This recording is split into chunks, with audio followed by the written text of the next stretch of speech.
미국도 이제 개입을 곧 하게 되는 상황이 될 것 같다는 생각이 들고요. 그 트럼프의 결정이 남아있긴 한데 어떤 식으로든지 간에 미국이 개입을 할 거예요. 그러면 전 세계에서 지금 유일하게 이스라엘이라는 국가, 그러니까 신이 선택한 자신들의 국가가 유일하게 지금 이란이라는 시아파 이슬람 세력이 위협하고 있는 거예요. 근데 그들이 핵을 가졌다. 그러면은 히틀러보다 훨씬 더 강력한 위협 세력이잖아요.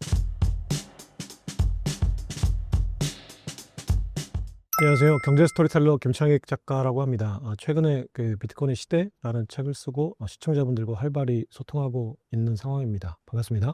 현재 이란과 이스라엘의 전쟁 상황을 전해주신다면요?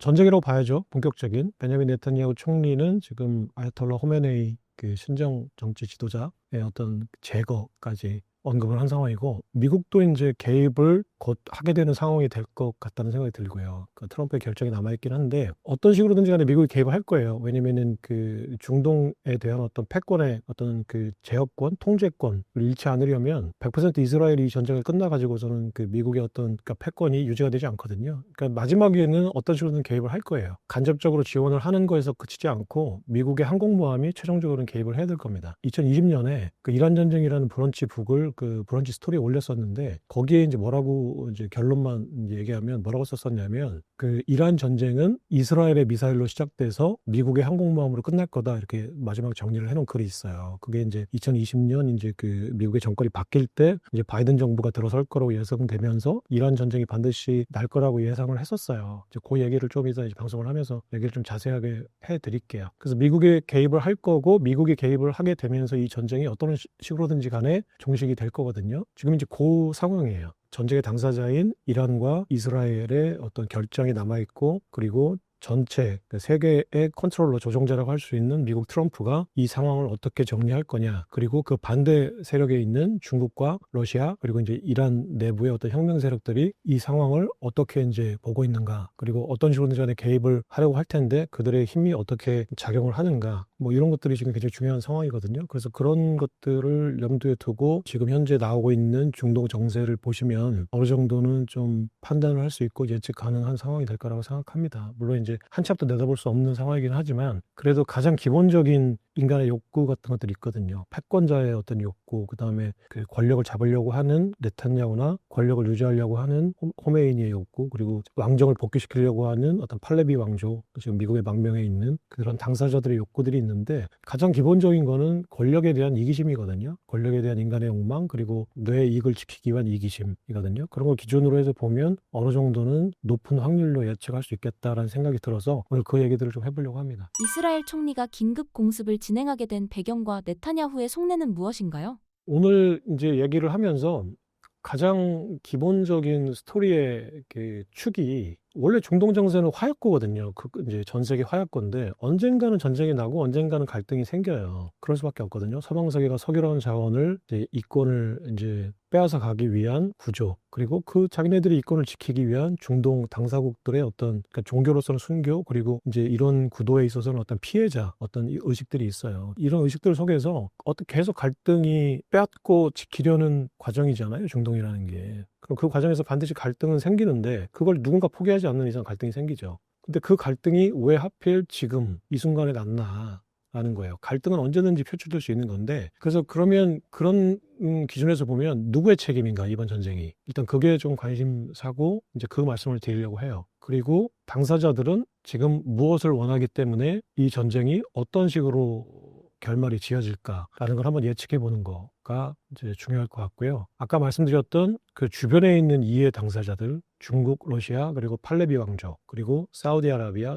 다른 이제 순위파 중동 국가들은 이 상황에서 자신들의 이익을 유지하거나 키우기 위한, 아니면 손해를 이제 최소화하기 위한 어떤 전략들을 취하는가를 한번 이 세 가지 이제 관점에서 이번 그 이란과 이스라엘 전쟁을 지켜보고 판단하시고 예측하시면 될 것 같아요. 결국 이제 이 방송을 보시는 분들의 어떤 관심은 이 중동의 어떤 지역적인 어떤 이 불안감이 그 우리의 삶에, 그리고 우리의 투자에 어떤 영향을 미칠 거냐잖아요. 냉정하지만 사실은 어떤 상황이 우리에게 어떤 투자의 어떤 금전적인 이득이 된다, 또 손해가 된다, 이런 기준을 가지고 누군가는 지금 죽고 죽이는 싸움을 하는 건데 이런 걸 바라보고 있다는 게 인간의 어떤 윤리적으로는 좀 안 맞는 측면도 있지만, 어쨌거나 우리의 관심은 이 전쟁이 우리에게 이득이 되는가 아니면 투자자로서 어떤 이제 투자 관점을 갖는가 이게 중요한 거니까 냉정하지만 어쩔 수가 없는 거죠. 그것도 결국 우리도 마찬가지로 이기적이니까 일단 결론만 얘기하면 이번 이란 이스라엘 전쟁, 이란 전쟁이라고 하죠 그냥. 이란 전쟁의 결정적인 책임은 조 바이든 전 미국 대통령한테 있다고 생각해요. 그게 무슨 얘기냐면 이번 전쟁은 2023년 10월 7일 날 그 팔레스타인 하마스 무장 세력이 이스라엘의 아이언돔을 뚫지 못했지만 소수 뚫었어요 몇 개.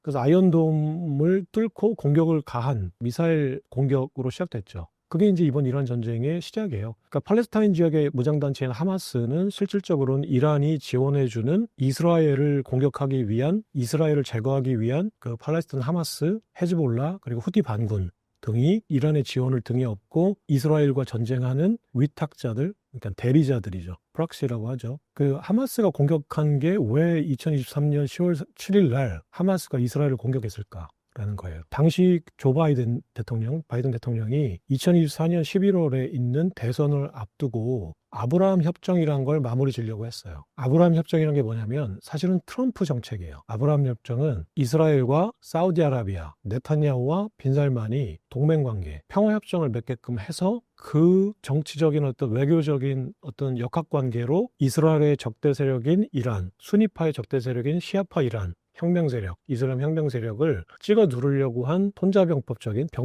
어떤 아이디어가 아브라함 협정이에요. 그 아브라함이라는 건 알다시피 유대교와 이슬람교의 공통의 조상이죠. 그래서 아브라함 협정이란 이름으로 트럼프가 원래는 2019년부터 이제 시작을 했어요. 그러니까 원래 16년부터 이제 밑작업을 해놓고 2020년에 사우디아라비아와 이스라엘의 평화협정을 맺게 해서 이란과 팔레스타인을 완전히 고립무원의 상태로 만들려고 했던 외교 전략이에요. 근데 조 바이든이 2020년 선거에서 이기고 그 집권을 한 다음에 트럼프 지우기를 하려고 사실은 이 협정을 폐기했었어요. 좀 자세한 얘기는 이따 뒤에 하는데 어쨌거나 2024년 재선을 앞두고 조 바이든이 아브라함 협정이 필요하다라는 전략적 판단에 이제 뒤집기에 나선 거예요. 원래는 트럼프의 전략이어서 안 하려고 했는데 원래 전 정권의 정책을 하게 되면 잘하면 전 정권의 그 몫이 되고 못하면 자기 탓이 되니까 아무도 안 하는 거거든요. 사실 이거는 정치판에서는 있을 수 없는 일이에요. 전 정권의 카드, 더군다나 자기 정당도 아니고 남의 정당의 카드를 다시 꺼내서 그걸 내가 마무리 지어주겠다고 하는 거는 얼마나 궁지에 몰렸다는 얘기겠어요. 그러니까 당시에 이제 그 조 바이든은 그 물가 상승이라는 인플레이션이라는 궁지에 몰렸었어요. 그래서 유가를 조정하는 거, 유가를 낮추는 게 관건이었는데 그 아브라함 협정을 폐기하겠다고 한 다음부터 네타냐후하고 그 빈살만이 조 바이든 정책에 협조를 전혀 안 했어요. 완전히 왕따시켜버렸어요. 무시해버렸어요. 그러니까 미국의 대통령이 이스라엘과 사우디아라비아 정상들에게 그렇게 개무시를 당했다라는 거는 자기의 어떤 리더십이 굉장히 큰 위기에 왔다는 거예요. 왜냐하면 이스라엘은 유대 자본 세력의 어떤 본거지고 그 사우디아라비아는 페트로달러의 한 축이거든요. 그러니까 미국의 패권에 위협이 되는 거예요. 그러니까 조 바이든이 그런 이제 상황이 되니까 물가를 낮추고 유가를 낮추기 위해서 빈살만과 그 네타냐후를 찾아가서 트럼프가 했던 그 선물 보따리를 내가 다시 할게. 그래서 아브라함 협정에 도장을 찍자라고 한 거예요. 사실은 아브라함 협정에는 그 수니파 다른 국가들은 다 도장을 찍었었어요. 그 이스라엘 도장을 찍었었고 아랍에미리트 연합 차남이라고 할 수 있는 그러니까 사우디아라비아가 장남이고 UAE가 차남이고 이제 이집트, 오만 등등이 쭉 있어요. 근데 이제 6개 국가가 이제 다 도장을 찍었는데 맏형인 이제 최종 세러머니만 남겨두고 있던 거예요. 빈살만의 도장만 찍으면 되는데 빈살만은 그래도 수니파가 맹주니까 좀 그래도 이제 마지막 세레모니를 하고 또 이제 자기 체면이 있으니까 그래도 이슬람 국가로서 어떻게 유대교에 손을 잡느냐 뭐 이런 여론들이 있으니까 좀 뜸을 들였던 거죠. 그래서 이제 그 뜸을 들이는 와중에 이제 정권이 바뀌고 이제 트럼프의 그 정책은 이제 무산 변화했다가 조 바이든이 재선이라는 어떤 전략적인 어떤 정치 이벤트를 앞두고 내가 이거 트럼프 정책을 다시 하지 않으면 할 길이 없다. 그걸 다시 꺼낸 거예요. 도장을 찍겠다. 그래서 이제 네타냐후를 만나고 빈살만을 만나서 제발 내가 니네가 좋아하는 트럼프 선물 보따리 다시 꺼낼 테니까 제발 나 좀 살려줘. 어쩔 수 없이 마지못해 받아들이는 척하면서 이제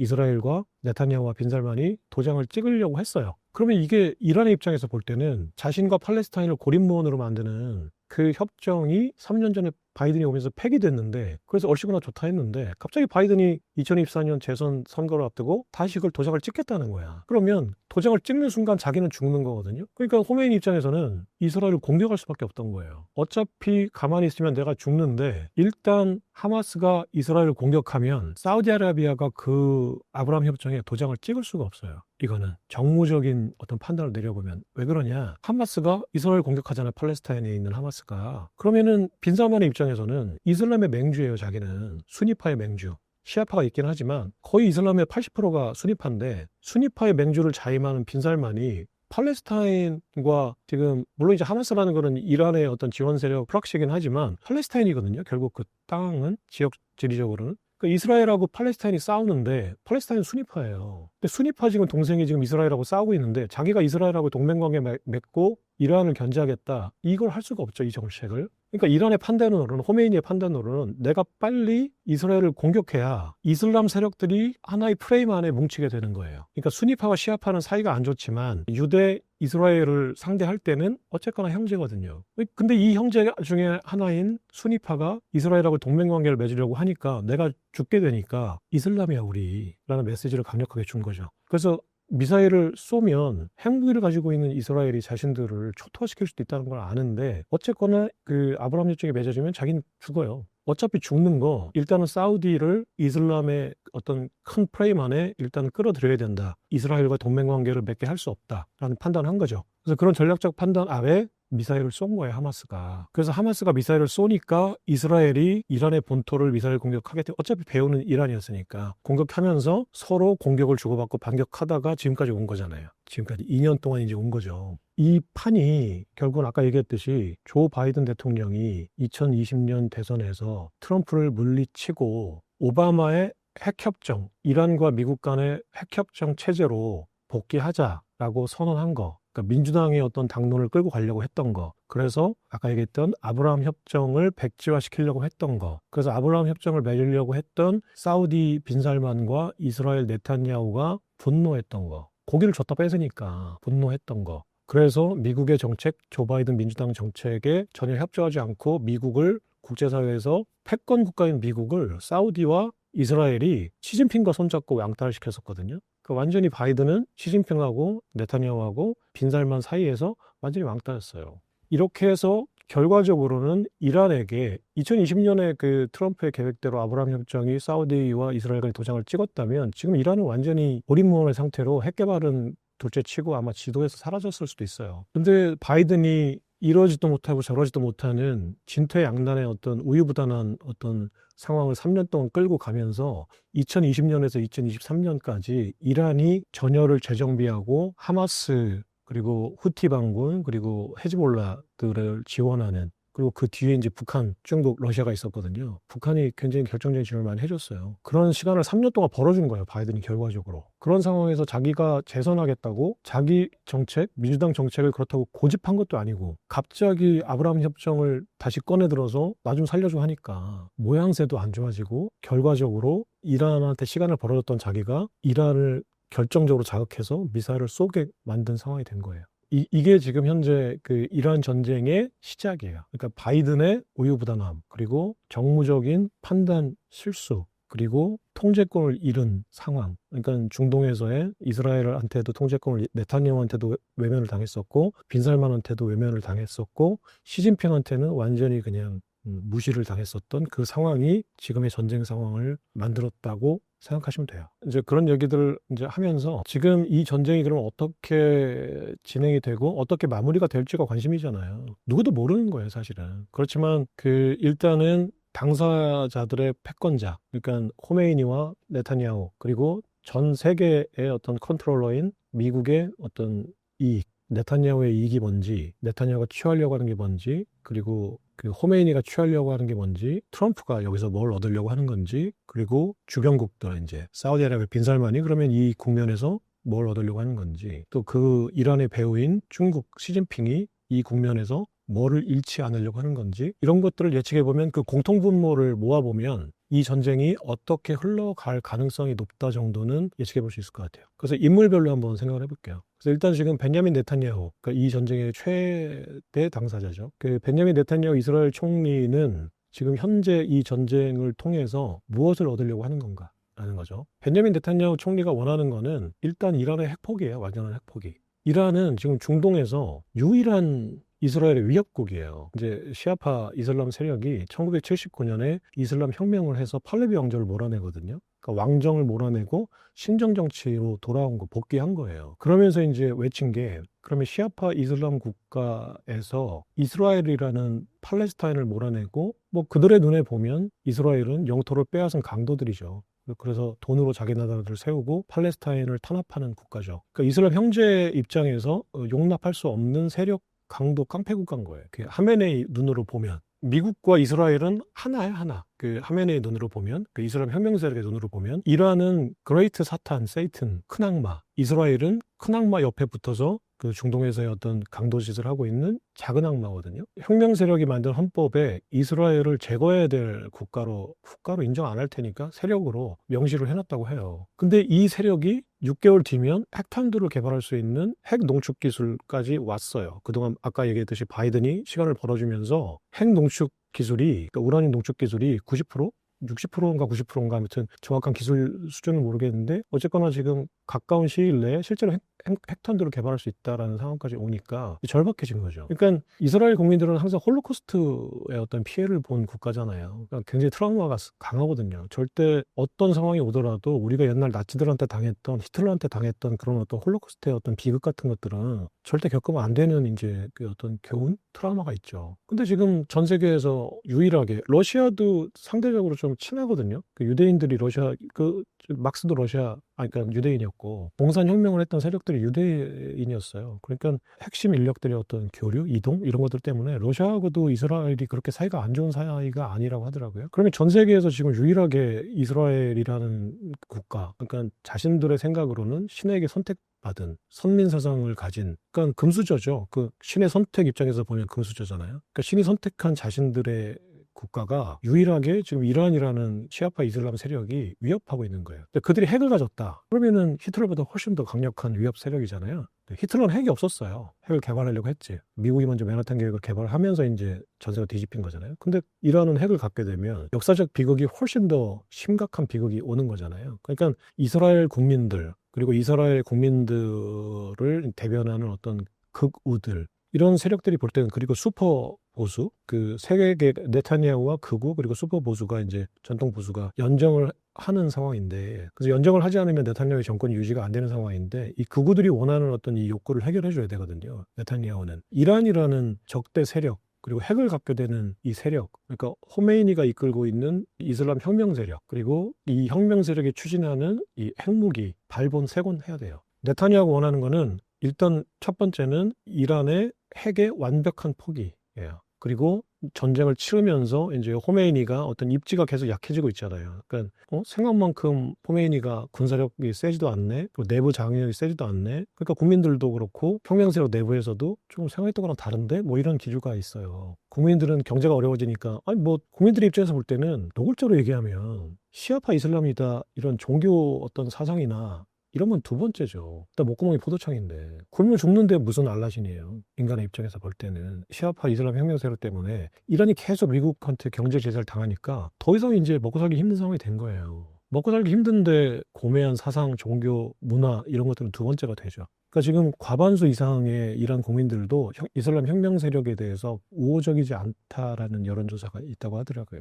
그러니까 이런 이제 상황이 된 거예요. 내친 김에 아예 지금 호메이니의 그 신정 정치 세력을 다 몰아내자. 그래서 친서방 이제 정권을 세우자. 그게 이제 팔레비 왕조였는데 이슬람 혁명 전에 어떤 이란의 정치 세력은 왕정이었거든요. 그러니까 팔레비 왕조의 왕정이었어요. 근데 이 왕정을 그 신정 정치라고 해서 종교 지도자가 이 왕의 권력을 탈취한 거죠, 다시. 그러면은 이 신정 세력을 몰아내고 하메네이를 몰아내고 다시 팔레비 왕조가 됐건 팔레비 왕조가 아니더라도 그러면 제3의 어떤 시대가 됐건 왕정이 됐건 공화정이 됐건 어쨌거나 형식은 잘 모르겠으나 신정 정치를 몰아내고 다시 친서방 국가를 만들자는 거죠. 친서방 국가 이꼴 친이스라엘이죠. 이게 이제 네타냐후가 원하는 거예요. 이란과 이스라엘 전쟁에서 트럼프가 원하는 건 무엇인가요? 지금 네타냐후가 원하는 것을 관철하는데 가장 큰 이제 요인이 트럼프가 그러면 무엇을 원하는가? 전 세계 패권자니까. 그러면 네타냐후가 원하는 것과 트럼프가 원하는 것 중 공통분모, 일치하는 방향으로 갈 거예요. 다른 것이 있겠죠. 네타냐후는 원하지만 트럼프는 원치 않는 거. 네타냐후도 원하고 트럼프도 원하는 거. 그러면 글로벌 패권자와 지금 중동의 패권을 가지고 있는 이스라엘, 이 동맹국가, 전략적 동맹국가의 원수들이 공통적으로 원하는 게 뭔가, 그리고 다른 점이 뭔가라는 걸 한번 이제 생각을 해보면 이 상황이 결국은 트럼프가 원하는 대로 결론 지어질 가능성이 더 높잖아요. 글로벌 패권 국가니까. 그러면 네타냐후가 원하는 거는 핵의 완전한 포기, 그리고 하메네이의 제거. 근데 트럼프는 핵의 완전한 포기는 원하지만 하메네이를 제거하는 거는 원하지 않아요. 네, 그게 왜 그럴까? 그러면은 일단 무조건 핵의 완전한 포기 는 관철시켜야 된다는 거죠. 하지만 하메네이를 제거할지 말지는 아직은 좀 미지수로 X로 남아있다는 거예요. 어떤 상황에 따라서 이제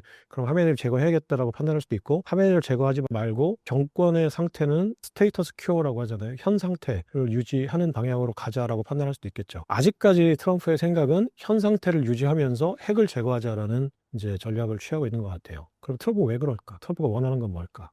미국이 중동을 바라보는 관점은 크게는 두 가지거든요. 하나는 석유를 많이 쓰는 미국의 입장에서 석유의 안정적인 공급처죠. 사우디아라비아, 이란, 이라크 등등은 중동 호르무즈 해협은. 그 첫 번째는 자신들의 에너지 안보를 위해서 중동의 호르무즈 해협의 항행의 자유라고 해서, 그러니까 쉽게 해서 유조선이 안전하게 드나드는 거. 그러니까 미국의 항공모함이 호르무즈 해협에 드나드는 유조선들이 대한민국 유조선, 일본의 유조선, 그러다 보니 중국의 유조선도 안전하게 드나들 수 있게 레이건호와 니미초 미국의 항공모함이 지켜주는 거죠. 그럼 왜 그 막대한 항공모함 비용을 들여서 얘네는 호르무즈 해협의 안전을 지킬까? 아까 얘기했듯이 첫 번째는 미국의 에너지 안보가 일단 첫 번째 있어요. 자신들의 안보가. 두 번째는 달러 패권이에요. 페트로달러가 뭐냐면 석유를 달러로만 사니까 여기 드나드는 유조선들이 다 결제하는 게 달러로 결제하는 거잖아요. 그러니까 달러의 수요를 만들어주는 펌프예요. 호르무즈 해협은. 호르무즈 해협이 봉쇄되는 순간 기름을 못 사게 되고 석유를 못 사게 되고 그 석유 결제 금액만큼 달러 수요가 줄어들죠. 그럼 당연히 달러 가치는 떨어지는 거거든요. 그러니까 달러의 패권을 지키는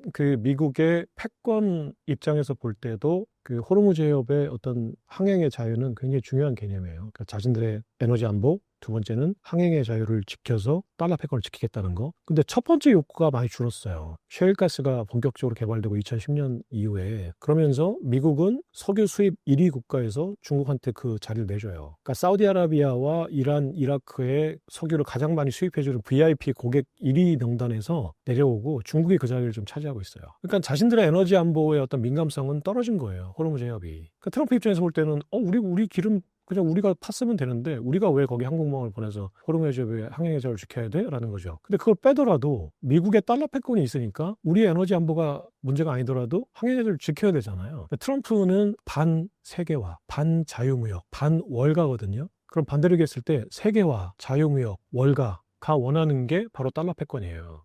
페트로달러, 자유무역, 그리고 세계화를 통해서 달러의 수요를 지속적으로 늘려서 달러 발행권을 가지고 있는 월가가 돈을 버는 거예요. 그러니까 트럼프의 눈에 볼 때는 반세계화, 반월가, 반엘리트, 반자유무역을 주장하는 트럼프의 눈에 볼 때는 달러 패권도 미국의 패권이 아니에요. 이렇게 얘기하면 사람들이 이해를 잘 못하실 수도 있는데 트럼프의 눈에는 그렇다는 거예요. 트럼프의 세계관에는. 그러니까 트럼프의 관점에서 볼 때는 호르무즈 해협 항행의 자유도 예전만큼 민감하지 않아요. 왜냐면 그 항행의 자유를 내가 미국 국방부가, 미국 재무부가 막대한 예산을 들여서 지켜주는 게 결국 미국 중산층 그리고 미국 백악관의 이익이 아니라 월가의 이익이 되니까, 금융 세력의 이익이 된다고 생각하는 게 트럼프니까. 현재의 달러는, 그러니까 달러는 미국 돈이지만 달러의 이익은 월가의 이익인 거예요. 트럼프의 눈에는. 그러니까 항행의 자유도 트럼프한테는 그렇게 민감하지 않아요. 그러니까 미국의 에너지 안보도 예전만큼 민감하지 않다. 항행의 자유도 예전만큼 민감하지 않다. 그러니까 지금 트럼프는 현 상태를 유지하는 게 최종적인 목적이에요. 내가 여기에 돈을 더 쓰거나 아니면 여기서 패권을 유지하기 위해서 군대를 더 보내거나 전쟁을 키워서 내가 여기서 뭔가 현 상태를 깨서 얻을 이익이 별로 없어요. 그러니까 트럼프가 원하는 거는 가장 극대화했을 때 현 상태 유지. 그러니까 미국의 패권이 중동 정세를 컨트롤할 수 있는 범위 내에서 굳이 갈등을 키우지 않는 상태를 원하는 거예요. 그러니까 지금 네타냐후가 하메네이를 만약에 제거한다라고 하면 친미 정권이 들어섰을 때 미국한테 더 큰 이익을 줄 수도 있죠. 근데 지금 신정정치라는 어떤 강력한 그 뿌리 깊은 그 세력을 제거했을 때 그러면 친미 정권을 세울 수 있는가? 대안이 있는가? 일단 첫 번째 그 고민을 했을 거예요. 화면이 몰아내고 싶죠. 그렇게 반미 외치면서 맨날 테러 준비하고 맨날 미국 나쁜 놈이라고 하고 악마라고 하는데 왜 좋겠어요? 제거하고 싶은데 그럼 그걸 제거했을 때 손익이 뭔가? 화면을 제거하고 옛날처럼 팔레비 왕조를 다시 복권시켰다. 가능한가? 지금 팔레비 왕조의 후손, 그러니까 손자 팔레비 왕이라는 거는 레자 칸이라는 군 장교가 그 러시아한테 지원받았던 당시 이제 그 1920년도 레자 칸이라는 군인이 그러니까 박정희하고 비슷하다게 생각하시면 돼요. 박정희를 염두에 두시고 당시 사우디아라비아의 어떤 군부 쿠데타를 염두에 두시면 되는데 레자 칸이라는 한 군 장교가 당시의 왕정을 이제 몰아내고 언론인과 함께 연합해서 언론인이 어떤 그 아이디어를 줬겠죠. 그 똑똑한 언론인 하나와 그 다음에 굉장히 강력한 카리스마를 가진 레자 칸이라는 군인이 모의해서 당시 왕정을 몰아냈어요. 그리고 이제 레자 칸은 자기랑 연맹했던 그 언론인도 나중에 숙청하고 그리고 자신을 세력으로 인정해줬던 그 왕도 몰아내고 1925년도에 자기가 왕으로 앉아요. 그러면서 이제 했던 게 박정희처럼 사우디의 근대화를 추진한 거예요. 그래서 레자 칸이 이름을 레자 샤 팔레비로 바꿔요. 그러니까 샤라는 거는 왕이라는 뜻이에요. 레자 왕. 원래 이란에는 성이 없었어요. 그러니까 우리나라도 옛날에 고려시대인가 때부터 성이 있거든요. 그러니까 성이 완전히 없었던 건 아니고 어떤 가문들은 성을 쓰고 많은 보편적으로 성을 쓰지 않았어요. 그러니까 패밀리 네임이라는 게 개념이 사실 그렇게 오래되지 않아요. 근데 그 사우디아라비아도 1900년 초만 하더라도 이란에서도 성이라는 개념이 없었어요. 이제 어떤 패밀리 가문 이런 개념이 별로 없었던 것 같아요. 부족 국가였음에도 불구하고. 근데 레자 칸이 자기를 왕으로 스스로 앉히고 레자 샤라고 했죠. 그러니까 왕이다. 레자라는 이름의 왕인데 그 뒤에 팔렙이라는 성을 붙였어요. 만들어서. 근데 팔렙이라는 성이 뭐냐면 그 고대 페르시아어예요. 이게 되게 중요한 개념인데 팔레비는 고대 페르시아의 어떤 언어예요. 그러니까 레자 왕이 나는 기존에 있었던 이란의 왕조하고 다르다. 이슬람 왕조가 아니다. 나는 고대 페르시아 제국의 후손이다. 라는 뜻이에요. 같은 아라비아 반도내에 있지만 이란은 민족적으로도 아랍 민족이 아니거든요. 사우디아라비아가 아랍 민족이고 이란은 아리아인이에요. 그러니까 민족적으로도 달라요. 그리고 여기는 고대 페르시아어를 쓰고 사우디아라비아는 아랍어를 썼죠. 언어적으로도 뿌리가 달라요. 종교도 원래 조로아스터교라고 해서 우리가 알고 있는 그러니까 배화교라고 우리가 번역하잖아요. 불을 숭배한다고. 근데 우리는 사이비 종교를 알고 있지만 사실은 고대 조로아스터교는 전 세계 종교 중에 최초로 윤리를 강조했던 종교예요. 좋은 종교예요. 그러니까 어떤 민족이 어떤 종교를 숭배했을 때는 다 나름대로 이유가 있는 거예요. 문화적인 어떤 상대성을 생각해서 보면 조로아스터교는 우리가 그 헐리우드 영화에서 맨날 흑인 믹스축구 그 선수가 뭐 자기 캐비넷 안에 뭐 이상한 거 넣어놓고 뭐 배화교 숭배하니까 자꾸 이미지가 이상해졌는데 페르시아 민족들이 믿었던 종교 배화교는 윤리, 인간이 윤리적으로 살아야 된다라는 종교예요. 좋은 종교인데 그 종교를 그 7세기 때 이제 무함마드가 예언자가 이제 이슬람교를 세우면서 그 세력들이 이제 이란까지 지배하게 되면서 이제 이슬람교가 된 거예요. 그러니까 이제 이슬람교 세력이 싫고 기존에 있었던 왕의 정통 세력이 싫죠. 쿠데타를 했으니까. 그럼 기존의 세력들을 다 부정해야 되거든요. 쿠데타 세력은. 왜냐면 기존의 세력을 정통성을 인정하면 자기가 쿠데타 세력이라는 걸 인정하는 거잖아요. 그러니까 자기가 정통성을 얻으려면 기존의 정통성을 다 부인해야 돼요. 그러니까 기존에 있었던 이슬람 왕정도 부인하고 기존에 있었던 이슬람 종교도 부인하는 게 팔레비 왕조예요. 그러면서 이제 박정희처럼 근대화를 추진하는 거죠. 왜냐하면 국민들의 지지를 얻어야 되거든요. 그러니까 박정희도 쿠데타를 통해서 정권을 장악했으니까 자신 정부가 정통성을 얻고 국민의 지지를 얻으려면 쉽게 얘기해서 국간의 쌀을 채워줘야 되는 거예요. 그러니까 이제 근대화를 추진한 거예요. 팔레비 왕조가. 이 팔레비 왕조가 근대화를 추진하면서 불가피하게 서방 세력들과 연맹을 할 수밖에 없었죠. 협조를 전략적으로. 서방 세력의 제도, 서방 세력의 문물, 서방 세력의 자본을 끌어들여야 되니까. 그러면서 이제 그 시아파 이슬람 그 세력들이 자신들의 정통성이 없어지니까 그걸 명분으로 이제 했던 게 이제 이슬람 혁명이에요. 이슬람 혁명으로 시아파 그 신정 정치가 다시 정권을 잡게 되면서 왕정이 무너졌던 거거든요. 그러니까 지금 이제 하메네의 신정 정치를 몰아내면 첫 번째 대안은 그게 이제 아까 얘기했지만 레자 샤 팔레비가 이제 처음 이제 팔레비 왕조를 만든 거고요. 무함마드 레자 샤 팔레비가 그 아들이었고 그게 무함마드 샤 시절에 이슬람 혁명으로 이제 무너졌죠. 그래서 망명을 한 거예요. 전 세계 떠돌아다녔어요. 근데 그 아들인 레자 샤 다시 할아버지 이름을 딴 레자 팔레비가 지금 미국에 살아요. 왕의 피가 블러드가 지금 미국에 있는 거예요. 그러면은 지금 현재 그 시아파 이슬람 신정 정치를 몰아내려고 하는 이스라엘 그 네타냐후의 눈과 그리고 대안으로 한번 검토해 보려고 하는 트럼프의 지금 NSC 그 국가안보회의에서 대안을 검토했을 거예요. 야, 레자샤를 지금 팔레비를 몰아내고 안 치면 친정 국가가 생길 수 있는 거야? 라고 보면 아니라고 판단하고 있어요. 왜냐면 일단 지금 현재 그런 공작을 하기에는 예전에 이제 모사데그라는 그 총리가 반서방 그 총리가 이제 그 민주주의적인 투표를 통해서 1950년에 총리가 됐어요. 팔레비 왕조 하에서. 근데 그 총리가 이제 팔레비 왕조를 무시하고 반서방적인 정책들을 막 펴니까 CIA하고 당시에는 영국이 그 이란의 석유를 장악했었거든요. 그 BP 브리티시 페트롤리움이. 그러니까 그 공작을 했어요. MI6하고 CIA가 공작을 해서 그 모사데그 총리가 친러시아계 공산주의자다. 사실은 반공산주의자였거든요. 근데 CIA하고 MI6가 이 이스라엘 내의 어떤 세력들과 언론들을 장악하고 이제 돈으로 매수해서 여론을 퍼뜨려요. 모사데그 총리는 공산주의자야, 레드야. 그러니까 위험해, 몰아내야 돼. 그래서 이제 그런 여론이 퍼지고 국민들이 여론이 커지니까 그때 이제 팔레비가 나가. 그래서 이제 모사데그 총리도 쫓아냈던 거거든요. 근데 그런 지금 공작을 펼치기에는 이스라엘 혁명 세력의 장악력이 아직은 너무 크죠. 그러니까 미국이 실제로 미국과 이스라엘 모사드와 CIA가 그런 공작을 펼칠 어떤 토대가 없어요, 일단은. 그리고 어쨌거나 지금 이란의 국민들은 시아파 그 이슬람이거든요. 그러니까 예전에 이제 그런 것들을 전면 부정했던 정통 이슬람교를 부정했던 팔레비 왕조의 어떤 정책들에 대한 반감이 아직 남아 있어요. 그리고 이슬람 혁명 이후에 이제 미국이 경제 제재를 계속 가하잖아요. 그러니까 반미 감정이 남아 있죠. 그러니까 팔레비 왕조를 복권해서 하메네이를 몰아내는 이 카드는 그렇게 좋은 전략은 아니다라고 판단하고 있는 거예요. 미국은. 그러면 트럼프가 그러면 원하는 다음 카드는 뭘까? 일단은 그러니까 핵은 무조건 포기하게 하겠다. 그러니까 지금 그 네타냐후 일치하니까 어떤 식으로든 핵은 포기해야 되잖아요. 못 견딜 거예요, 하메네이가. 핵을 포기하지 않고는. 근데 그러면 하메네이를 몰아내야 되는 거냐? 아니면 하메네이의 정권을 유지시켜주고 핵을 포기하게 할 거냐라는 거예요.